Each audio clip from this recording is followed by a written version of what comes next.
Bad, and the Guilty is recorded live with the men and women of law enforcement. All suspects are innocent until proven guilty in a court of law. Now, here's your host, Iredell County Sheriff Darren Campbell. Well, everybody, welcome back. It's Wednesday at 3 o'clock to the Good, the Bad, and Guilty. And Bill, I'm glad you made it back after your hiatus the other week. It's been a while, sir. I'm tickled to death to be back. Yes, sir. It's good. And, hey, Sleep-mageddon, Snow-mageddon, Ice-mageddon, whatever, we made it back. Still slick, and looks like we're going to get another one. Maybe. Some of us getting around better than others, but I won't allude any further to that. You know, I was doing my duty. No, I was trying to help a stranded motorist. Yes, sir. You just got to watch that ice, or I need to start wearing some mountain climbing boots, one of the two. So, well, glad to be here today. We are going to have a special guest. I'm going to introduce him in just a second. First of all, I've got to give a shout out to our sponsor. And Bill, if you want to say a little bit about Harrison's, I know that last week we said Harrison should have done $1 million in sales because we tried to sell boots, sleds, and anything else they. 100%. 100%. So today's show is sponsored. The Good, the Bad, and Guilty is sponsored by Harrison's. From the job site to the rodeo to the backyard hammock. The backyard hammock. I cannot wait for the backyard hammock to come back around. I'm ready to be mowing grass. I'm not doing hammock in the cold. But anyway, Harrison's, they have you covered, ladies and gentlemen. They're the Southeast leader in Carhartt and Ariat workwear, and nobody has more in-stock work boots or snow boots. Of course, now that the snow's been here, possibly they may need to restock. But they can get you ready to go boot scooting from Western favorites such like Cinch, Rock and Roll Denim, and Wrangler. Visit their Mooresville location or shop online at harrisonsusa.com. And Sheriff, you were alluding to all of our clothing, all of our uniforms from the Sheriff's Office comes from Harrison's. They got us through this last weekend. Hopefully everybody did get through safe and sound. But with this upcoming forecast for the weekend, if you didn't get your snow clothes or snow boots or snow gear last week, you still got time. Go down to Harrison's. They'll hook you right up. They got boots, bibs, gloves, toboggans. The parking lot's great. And the parking lot's great. So nobody will have to fall. That's right. So it's a good thing. And we appreciate Harrison. Support law enforcement a lot in this day and time, so we do appreciate your support. Also, you can send us a message on Facebook. We are X, LinkedIn, radio show, 1400 AM, FM channels, and we're about everywhere. Send us a message. We'll try to get to them. So, but we've got about 5 minutes before our first break. But I want to introduce, we got the man, the myth, the legend, which is Representative Pat Harrigan, serving the 10th District. You've been there now how long? Just over a year. Just over a year. Time flies, don't it? Goes quick. So introduce yourself. It's not often we get a congressman in here, so we're glad to have you. Appreciate all your work. I know that before I introduce you, a lot of people say it's not just a show. We talk a lot, and we talk a lot on the phone about different things, and it's been a great partnership, and you've done a lot for our district. And so tell me a little bit about yourself, where you come from, and how Congress is going, I guess. Well, great to be here with you, Darren, and you guys do a great job out here and really make it look easy. We appreciate working with you. But Pat Harrigan, 38 years old, congressman from the 10th District of North Carolina here, central western North Carolina, live in Hickory. Beautiful wife, 2 little girls named Reagan and McKinley, so you can probably tell my politics. I can remember that, yes. A little bit. Before coming into Congress, I ended up coming to North Carolina via Fort Bragg with the Special Forces of Green Beret. Before that, West Point grad, nuclear engineering course of study, so know how to make nuclear weapons and nuclear power. We'll talk a little bit about the both are important. We'll talk about that. Both are important, and have a firearms manufacturing business, and so I've had a great life, and this has been a wonderful journey for my family and I, and it's been a great education too. Well, and I met your wife and your daughters, and obviously Bill and I as well. But we're all blessed to be where we're at. We live in a great Amen. Country, and for patriots like yourself and the other congressmen and your constituents here that support you, y'all have done a great job. I know you've got challenges. I see it daily. Of the political party, well, we'll say it on the show. Some of the Democrats give us a hard time. I know there's a lot going on now with ICE and different things. So, and a lot going on. So we appreciate that. Yeah. Excuse me, cold air. But you serve on a lot of committees, subcommittee on readiness, subcommittee on special operations and intelligence, and also on military personnel. Yeah, and that's all within the House Armed Services Committee. And so I was fortunate enough kind of leverage my background and experience in business on the defense side, and now apply that towards really kind of sitting on the board of directors for the country as it pertains to our nation's defense.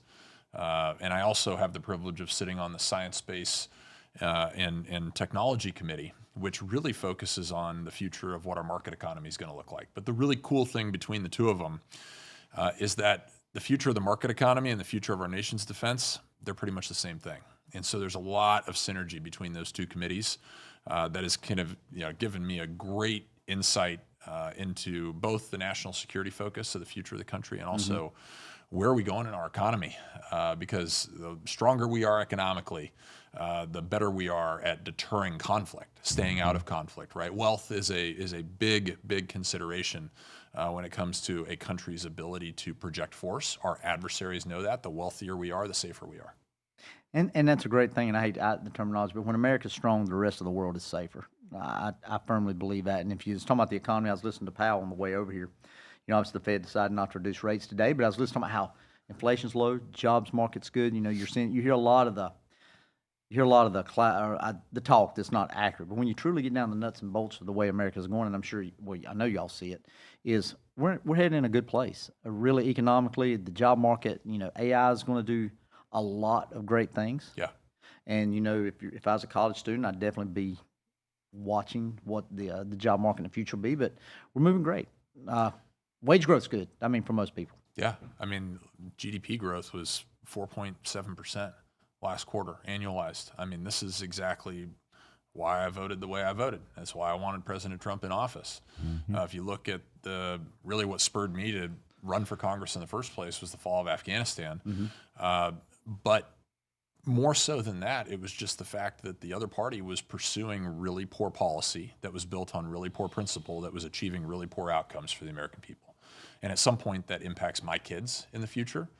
And we have the total 180-degree opposite with President Trump, where we've got really solid policy that's built on really good principle that is going to yield really positive outcomes. Neither of those two things, though, between those two administrations, neither of those two things happens overnight. It's a process, right? Just because you got great policy today built on great principle doesn't mean you got incredible outcomes tomorrow. But we're seeing that now play out a year into this president's administration, and we're going to see some really awesome things in 2026. We know you hit it right on the head. The president's got 4 years. Obviously, we know that. He's already accomplished a year. And but things that we hear on the press, I think America has been taken advantage of for years, decades. I mean, we have. The Western Hemisphere, we are safer when we control it. And you can see that he's trying to leverage that. We're trying to make sure that we're strong, we protect our allies, and be a friend to everybody at the same time. Look out for America. I mean, it's no big secret. You and the Congress and the Senate, everybody has said we want to make sure America's safe for our citizens. We've got a lot of, I wouldn't even say a lot of, but we've got internal conflict, and we'll speak a little bit about that here in a little bit with law enforcement and what's going on in Minnesota and some of the other things. But we're going to take our first break. Bill, you hadn't said a lot. You've been quiet. Hey, I'm staying out of the way. You gentlemen got it going on today. But listeners, if you are interested about what's going on in Washington, what's going on in North Carolina, what's going on locally, call your friends, call your neighbors, tune in. And listen to WSIC today, and hopefully you'll learn something. We appreciate Congressman Harrigan taking time out of his busy schedule to be with us today. So, Sheriff, we got about 10 seconds left, so tell our listeners we'll be back in about 2 minutes. Thank you for tuning in today to the good, the bad, and the good.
CJ, you warm my heart, buddy. You warm my heart. I'm finally back after being gone 3 or 4 weeks, and you played my music, man. Thank you so much. Ladies and gentlemen, thank you so much today for tuning in to The Good, the Bad, the Guilty. I'm honored today to have Sheriff Campbell with us and Congressman Pat Harrigan from North Carolina's 10th District. So, sir, thank you for being with us today. And I know one of the questions that I have, because I kind of put some of the questions together, Sheriff, and I know you got them, is... No, I was just going, before you turned it on, I was going to say, Carl Mitchell, thank you for the work. Yes. Elaine, it is introduce. Yes. Not introduce. Introduce. Introduce. That's a little, so I'll make sure I'm corrected on that. Introduce. Well, it all depends on what part of the country you come from. Western Iredale. I know up in North Iredale it's introduce and hey howdy and all that other stuff. But well, and it's good. And of course, when we get our little timing, our words sort of go right along. 100%. So I'm sorry. Go ahead. But no, sir. So one of the burning questions that I have is, what is the average, if you can call it that, and I know that nothing is ever average, what is the average day for a United States congressman? In Washington. In Washington, D.C. It's busy. Yes, It's stacked from the second that you wake up in the morning until the second that you go to bed, and there's really not a lot of time in between. Like my average day, I'll get up sometime between 4:30 and 5:30. Kind of depends on when my day ended the night before. But I'm getting my workout. I gotta have my workout or I can't function. Really, pretty much that simple. And come back, change. Usually end up rolling into a breakfast somewhere. And then the day really kind of kicks off. We go from meeting to meeting to meeting. Sometimes those meetings are all at the office, which is immediately adjacent to the Capitol. Sometimes those meetings are with the entire conference, so basically everybody who's a Republican. Sometimes those meetings are out in Washington, D.C. somewhere. And we could have 15 to 20 meetings a day. Wow. It's a lot. And it's just boom, boom, boom. Very little breaks. I got to get on my staff to make sure I get at least like 15 minutes for lunch. Otherwise, I can feel my muscles kind of like not being able to rebuild after the morning's workout. Sure. And then we'll have either one or two. Sometimes we'll have 3 different vote series in a day up there. And that means, so every day we're in Washington, we're voting on something. And so we'll just kind of go in and out of those different vote series. And then we usually wrap up with events in the evening. It can be anything from nonprofit events. They can be associated with the conference. They can be political in nature. They can be fundraising, or all of the above. But it's just from the second that you wake up to the second that you go to bed, it's just work up there. And the good news about that is, okay, hey, we spend about half of our time in Washington, D.C. So if we've got a normal week, we're either usually going to be on a Monday through Thursday or a Tuesday through Friday schedule in Washington, D.C. Sometimes they make us work all 5 days in Washington. I know that blows people's minds. But the rest of the time we're here in the district and we're working. And so really, like, my schedule, as you look across an entire week, the only day that I really am very adamant about taking off, just because I've got 2 young kids and I want to spend time with them, is Sundays.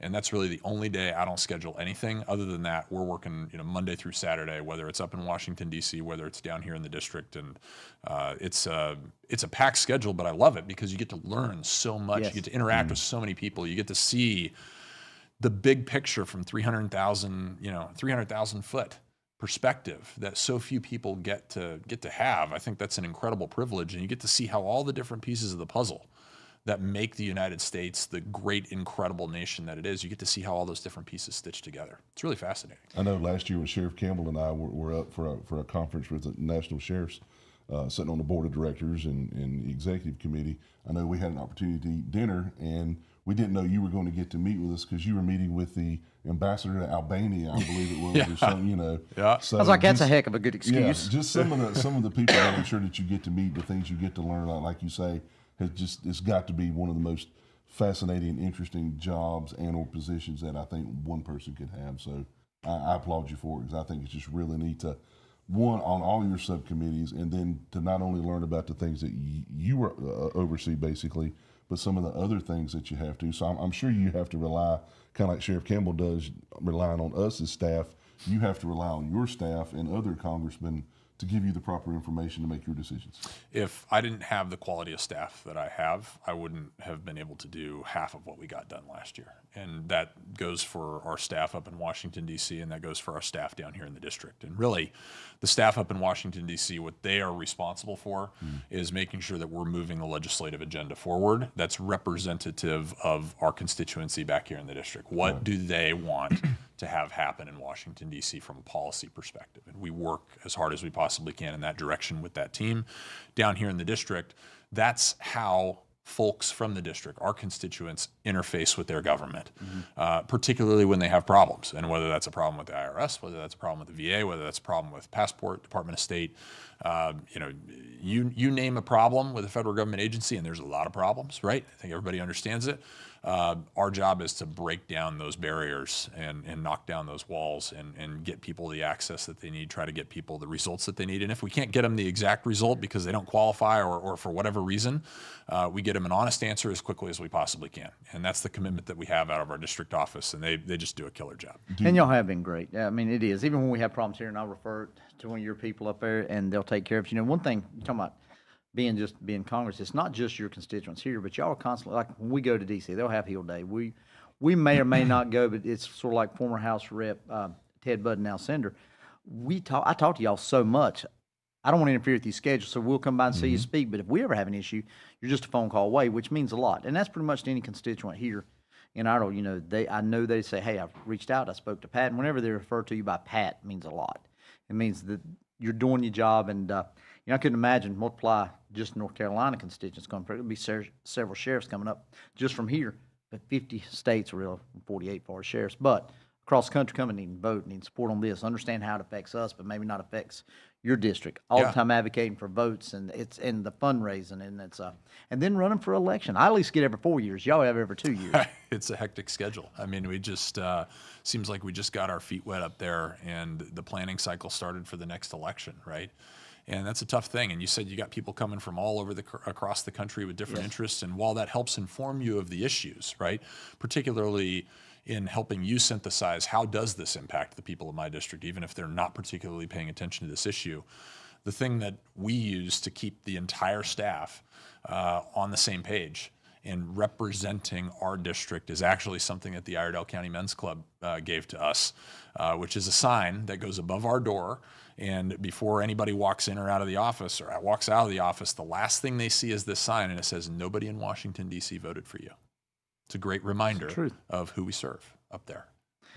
And it's coordinated chaos, I think, because I was lucky enough, and I don't believe you were there yet, to get, well, you wasn't. I went Patrick McHenry, to the State of the Union. And, that night, unbelievable how the system works. Me and the Speaker's office come down. I remember I was with Richard Hudson. We got in the car. I think we drove 10 laps around the Capitol, come back the same, but the Library of Congress, it was a fundraiser. It was all before you got to be in your seats 2 hours. I think I walked in like 15 minutes before we got set in a seat. But I guess this leaves my question.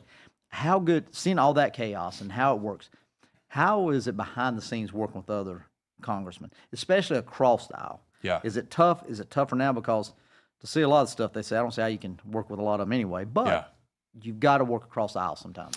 Yes. I think that, as I look, and I've been there now a year, and so take it with a grain of salt, what my perspective, the validity of it is. But, I see a lot of the motivations that I ran for Congress is just, look, stuff's so dang log jammed up there, right? We're just at loggerheads with one another. And I think I now understand why. And you look at the structure of the Constitution. I think it's important to go through all this to kind of give a broader context of the answer to your question. But if you look at the structure of the Constitution, it very clearly calls you to compromise or you're not going to get anything done, right? It's very simple in the structure of it. That being said, at the time that our Constitution was written, we had a nation whose people, regardless of what political party they were affiliated with, they had a common shared set of values from which they approached the solutions to the problems that we actually have in this country. We've always had broad disagreement on the solutions to the country's problems. What I think is a more modern phenomenon is that we actually don't even agree on the problems anymore. And when you don't agree on the problems, it becomes really, really hard to layer a solution on top of that. And we don't agree on the problems because we don't have shared values anymore. We genuinely have different sets of values and perspectives playing out in the country. And I think that is why over the last 15, 20 years, we've seen everything so log jammed. And so I'm not particularly in a hurry to go compromise with my Democratic colleagues if that compromise is going to be against the spirit of the Constitution, where if you have disparate values, the only compromise that you can actually have is compromise devoid of principle. And that's where a lot of politicians, I think, get wrapped up in failure in Washington, D.C., and personally from a Republican perspective, why we've had so much liberal creep in the last 5 or 6 decades is because we have politicians going up there that are compromising devoid of principle just to say that we got something done. The Constitution calls us to principled compromise. It's a big difference. And not too many people in Washington really understand this. And so I'm very willing to work with Democratic colleagues across the aisle that have and share a same set of values, even if we don't agree on the exact same solutions to the problems. If we can agree on the problems, we're in a far better position. And what I've found is that veterans generally don't disagree on the problems. And to me, the solution, the big solution that we have to a lot of the problems we have right now is we need a lot more veterans in Congress. And I would include law enforcement in there too, right? Because we know the reality of life. Yeah. We know certain baselines, and we understand that certain decisions are going to have certain consequences. We don't live in la-la land. And you are, and that's the good thing, Rich. You're right. And that's one thing, same here in North Carolina, is try to get law enforcement and veterans into our decision-making process. And it works out better for our citizens and our community. So, Bill, we got to take a break. About 10 seconds. We'll be back in about 2.5 minutes. About 2.5 minutes. Send us some Facebook messages. Carl, he did tag something. He's going, you have my vote, the pistol packing preacher. Awesome.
Everybody, welcome back to The Good, the Bad, and the Guilty. It's already been 30 minutes. Congressman, I told you it'd be the fastest.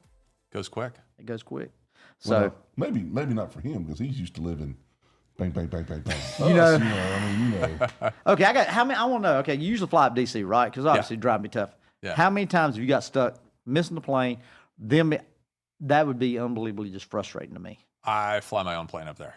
I got a twin engine Cessna. Okay, then just whatever. Go back and we'll forth. just move on. Yeah. Flies his own plane, so that's good. Okay. Now we know who to call. Yep, that's right. If we get stranded, we'll call you. That's it. Anytime. I'll haul you up there or haul you back. Either way. Well, listen, you've been a great thing. And Bill, I didn't know, we just want to say again, thanks to Harrison's for sponsoring the 100%. show. Yep, Y'all get Harrison's ready. does You're going to a need good a lot of their products this coming week if it holds true. And even if it don't, go down there and spend a little money. And I do they need to support go us. down and get some Carhartt bibs. Mine are getting a little tattered. And there again, as we said before, Sheriff, I'm in the doghouse with my son because I have yet to get him his hoodie so he can cut the sleeves off of it and wear it to weightlifting. I guess it's a thing. I don't know. I need you to ask these guys over at Harrison if they got Carhartts in my size, because I got some backyard projects that I'm working on right now. They got you covered. Sir. Okay. And if All they don't right. have If not, they're listening about ready to gotta order have right the tall. now. I will say You got to this. have tall. What are you, about 6'5", 6'7"? 6'7". Okay, 6'7". I'm sure Harrison's listening. Yeah. Oh, gosh, I can't believe you got me to say 6'7". 6'7". Niles over at 6'7". They will carry things for all sizes, but if they don't, the neat thing about Harrison's is, all kidding aside, if they don't have it, they will order it and it'll be here in 2 or 3 days. Awesome. Love Super it. cool. They're great. Great They're group of people. Good people. So, Congressman, we talked about the relationship that we have and back with your constituents here, local government, and everything. So, what are you most proud of that you've accomplished so far? And I can talk about the fin legislation, all that, and we'll get into that. You can bring it up. That's been one of the best things we've had for law enforcement in years of tracking that. But I'll let you explain. And what are you looking forward to doing? Yeah, look, I think that's a great place to start is the FINS Act that we had. And this was your idea. And I think the reason that I like this one so much is because it's the example of how local and federal officials and government can work together to actually solve problems. And so we've got Financial Intelligence National Security Act. You came to me and talked about how, look, if you really want to stop the drug trade, if you really want to stop the human trafficking, you got to go after the money. And the problem is the money gets generated up here in the United States and then it gets sent back down to Mexico and Central and South America through remittances. And you know, once you kind of told us about that, we went in and kind of ran with the data, and it's massive. I mean, it's wire transfer services like Western Union, and you know, there's 100 different ones now with all the new fintech that's out there. But such a huge percentage of it is actually being used to fund illicit activities that we've just got to crack down on it. And love for you to explain it because this is what you live day in and day out. And I'll just put on our average layman terms. Basically, you see we'll do a lot of interstate interdiction. Obviously, we know to attack crime and stop it, you've got to take the profits. So we can do the federal asset seizure. And I'm not talking regular person buying construction. I'm talking about truly organized crime money. Okay, we can take it, we can run it through the federal government, we can do seizures on that money. The problem was there was no reporting standards. So if you go to a Western Union, and this is just me, and I'm going to just spin off an amount, say $100,000, you want to send it down to Tijuana, Mexico, really there was nowhere to track that money. Now, us as American citizens, we have to report it. We have, suspicious activity reports the banks do, but that way, the cartels and those organized crime units was being able to take these profits, never worry about a thing. So we came to y'all and we addressed it, and that way it's cut down. Just think how much the profits from human smuggling, drug trafficking, organized crime, not just, we hear drugs, but also oil. There's a lot of different ways that money was making it to those cartels' hands. Yeah.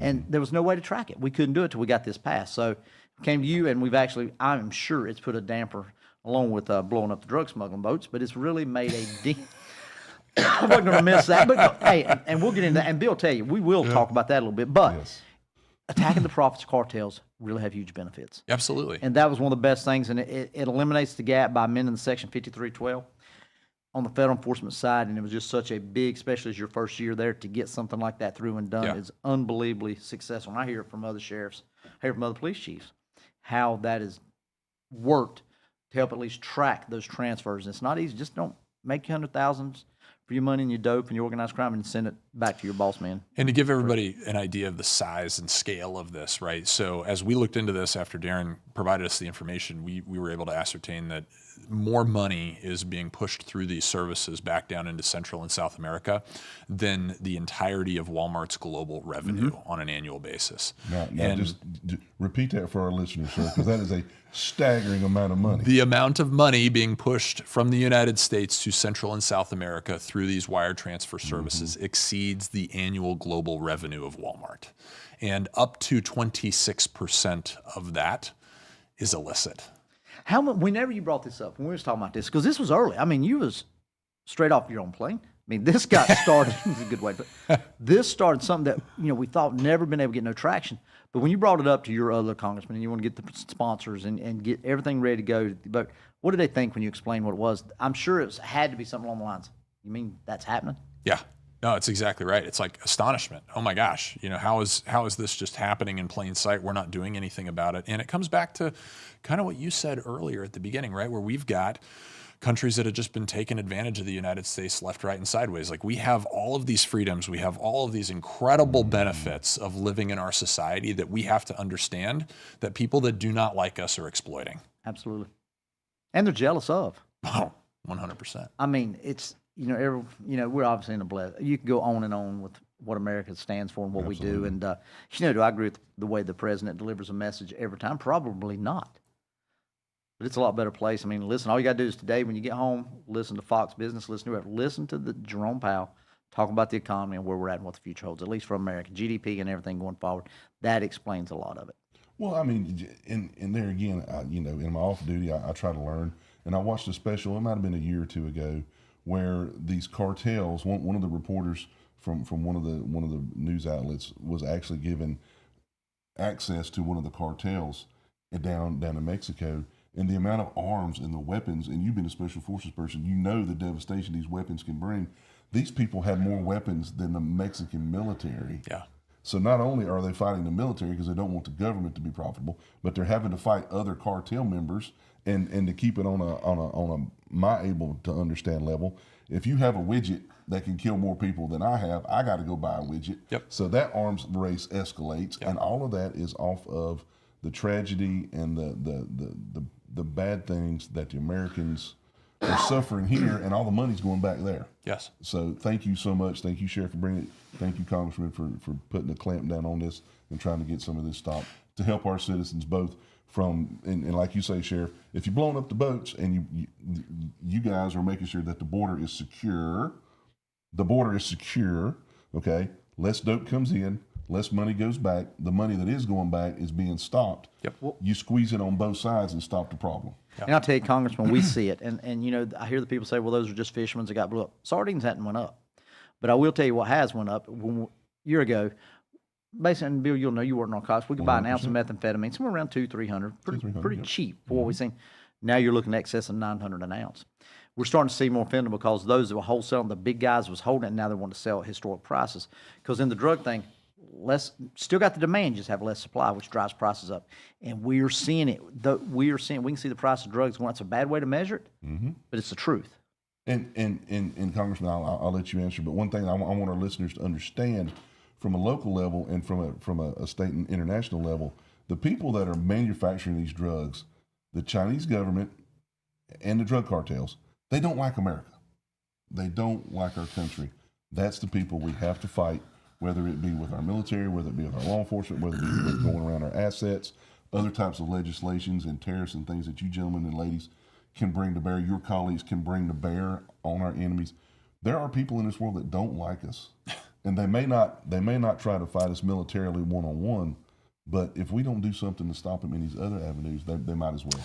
But they'll try sabotage and subterfuge, right? 100%. And you laid it out expertly just a second ago where you said, look, over here, we're taking these dollars that are being generated in the United States of America, we're sending them down to Mexico, Colombia, wherever it might be, and we're starting, and that's funding narco wars that are destabilizing those states too. So really what's happening in the United States is, okay, revenue's being generated from that, but it's also killing 100,000 Americans a year with fentanyl, right? So that's a lose for America. Down here, they're fighting. You've got cartel justice as opposed to actual governmental stability in every Central and South American nation. Who wins in that situation? China and Russia. Absolutely. That's what we have to understand. There's a way bigger picture to all of this. All of it's intentional, and it's past time that we actually have a president that's really doing something about it. Stand up for Yes, ourselves. that's exactly right. We'll take our last break. We'll come back. I want to talk about, Congressman, things going forward that you would like to see, that you want to accomplish, things that we're working on. And Bill will talk a little bit about ICE and immigration, and because I know that's a hot button, but we'll be back in about 3 minutes. Perfect.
Thank you so much for taking the time to tune in today. The good, the bad, and the guilty.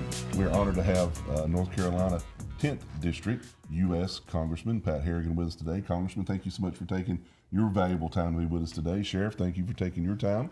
I'm so glad to be back. I've been gone probably about a month now. CJ, thank you for playing our music, getting our show on point today for us, friends. Thank you very much. But Congressman, well, let me just say this. Ladies and gentlemen, I wish you could hear and have the access to the off-air conversations, because I learned more in 30 seconds here just a few minutes ago. That's the way the show's supposed to go. About a particular time. I don't know we could put that one on the air, but thank you so much, Congressman, for sharing that with us. I appreciate that.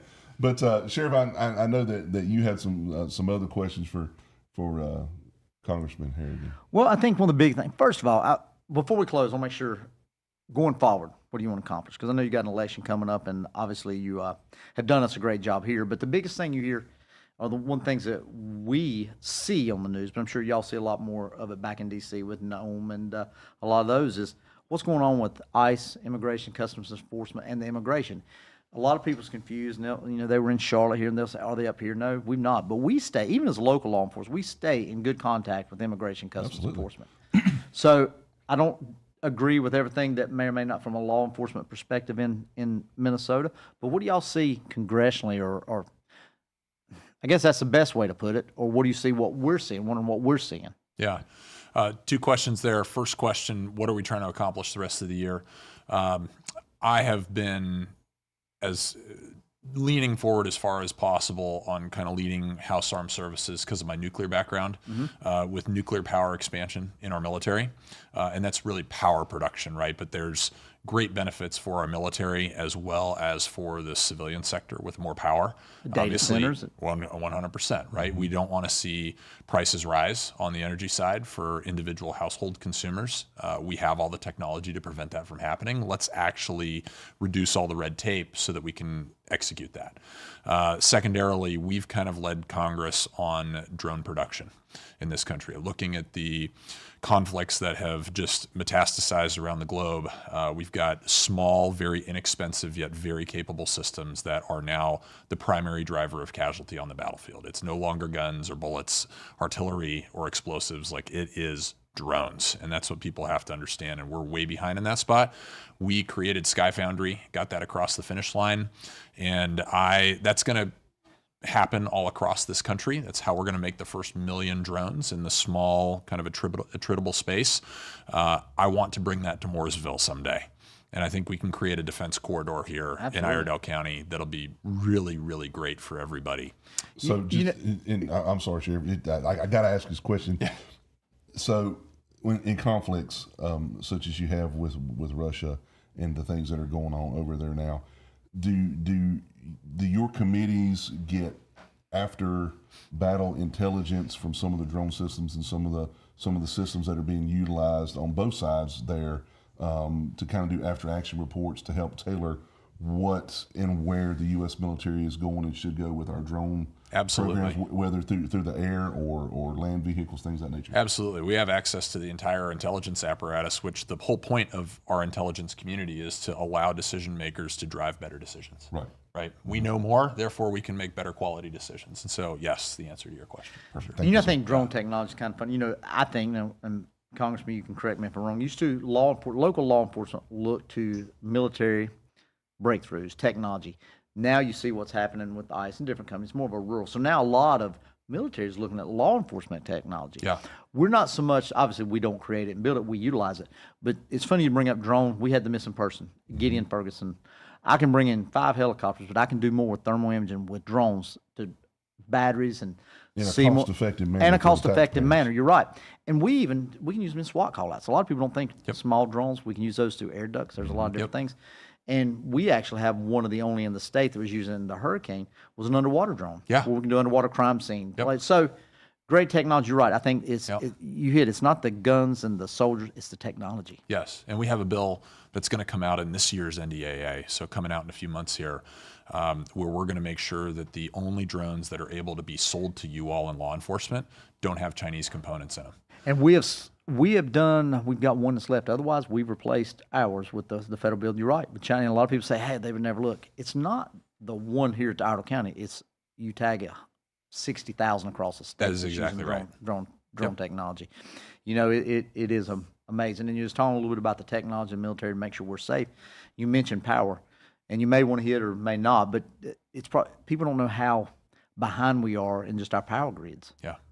To run these things and the technology. So that's great. So, Bill, you have something else? Or I'm sorry, Congressman, go ahead. No, Second part of the question, ICE, right? I think we all know President Trump is running the largest deportation operation in America's history. I think that's what we voted for at the end of the day. And it's really unfortunate what we're seeing play out across the country. I mean, we've got a 1,300% increase of assaults on federal law enforcement right now. I mean, I think you just saw a guy had his finger bit off the other day.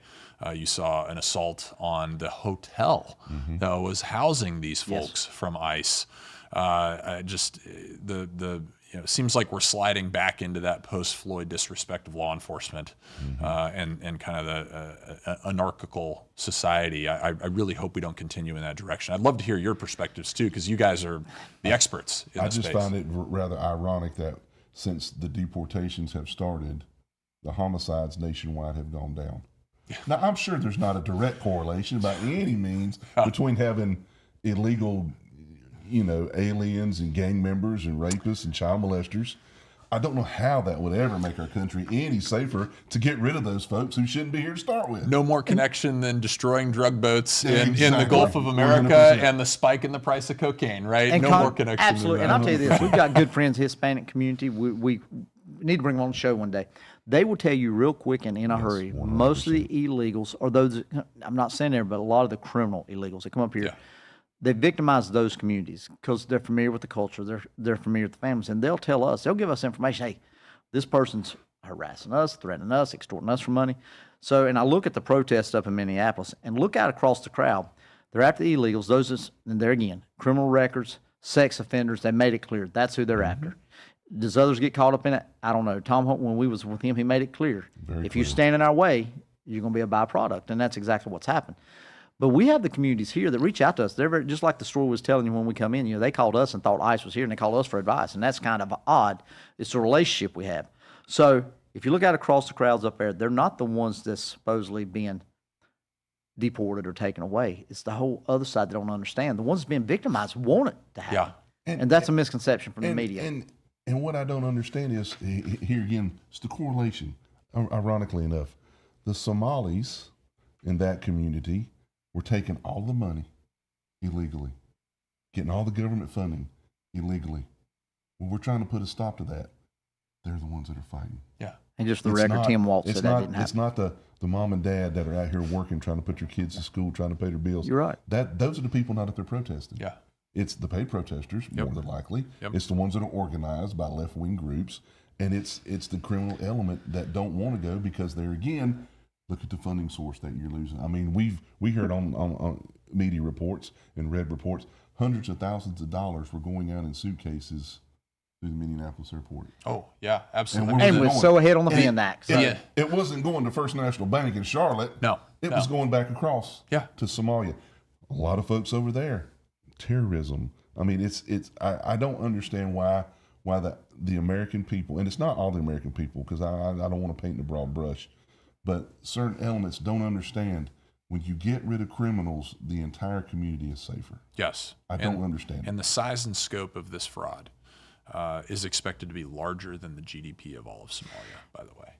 And aren't you glad, just taking that, but go back to the drugs and the criminal and organized, taking that out. 100%. You're so glad you're ahead on the FINS Act that we was 2 years ahead or a year ahead on us to have it in place. So we got about 2 more minutes. And Congressman, I want to say, it's important. Elections have consequences, obviously for all of us, especially 10th District. We're lucky. You're working your butt off. You're trying. Tell us why again, and make sure you get every vote that you can. Why we got to get you back in Congress again? Well, look, ultimately that's the decision of the voters, right? What I've tried to do is just do exactly what I said I was going to do. And I think that I've done that. The voters are going to be the judge of it. But what I want everybody to understand here is that elections do matter. And we've got to understand just in the House, from the House perspective, if we lose the House, President Trump is going to get impeached every single day. There's going to be new articles of impeachment submitted by Hakeem Jeffries and the Democrats. If he ends up in the Speaker's chair, every single day is going to fundamentally derail everything that President Trump is trying to do and is currently working on. And I just leave it at this. Nothing is perfect, right? There's a lot more that we need to do. There's certain things that I wish had gone a little bit different in terms of the overall trajectory, but think of how much better it is today than what it would have been like if Kamala Harris and Tim Walz had been elected back in 2024. It'd be tough. And you're talking about Trump and the Congress setting the standard. Look how North Carolina's fought along Speaker Hall. We did the targeting and career repeat offenders. We've done that for years. It's proven that it drives down crime rates. Unbelievable. We're 57% reduction with a 24% growth. It works. Yeah. Having a hard stance on crime and making sure that we guarantee our communities are safe is great. And to have congressmen like yourself that reach back to us. And I'm not just on the sheriff. You talk to, you got several, 9 others or 10, however many more you've got. But you listen to our opinions, especially when it comes to reduction of crime and things in our local community. And that means a lot. It's great to have that ability to communicate. So, and I'd like to remind everybody too, like we got super important elections at school board, county commission. Absolutely. I mean, up and down the entire ballot, where fundamental transformative changes are going to be made depending on who we end up electing. So right. get out there and vote. I know it's a midterm, but get out there and got to vote. get out and vote. And I want to say thank you for coming on. I know we've got about 19 seconds. Go on Facebook. I know you do an update all the time. I watch you. Follow you on Facebook. Keep up with changes. Be involved and get out and vote. That's exactly important. Thank you again for coming on. Hey, thanks for having me. Great to see you. You're both welcome you, back Darren anytime. Bill. Thank you. Thank you, sir. Yeah. Ladies and gentlemen, thank you so much for tuning in today to the good, the bad, and the guilty. We'll see you next week.